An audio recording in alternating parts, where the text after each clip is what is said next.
front of me is HONOR Magic8 Pro, and today I would like to show you how you can operate apps permissions.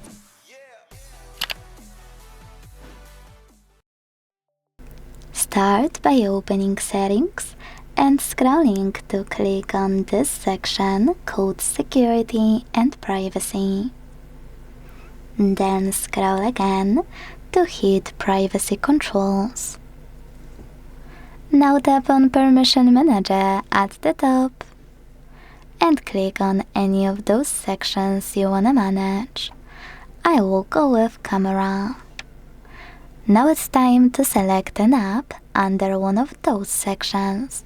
In case of Camera, allowed all the time, allowed only while in use, or not allowed. Let's go with AliExpress from not allowed one. Select Allow only while using the app, Ask every time or Don't allow, and tap on the back button. So when I do that, as you can see, AliExpress gained access to my camera while I'm using it. But you can also go back and pick any feature just to get access to an app you wanna manage. I will go into Contacts to manage my Chrome app.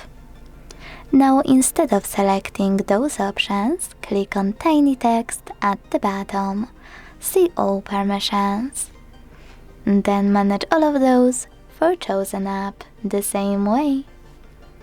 Thanks so much for watching. If you enjoyed this video, leave a like, comment and subscribe. Bye!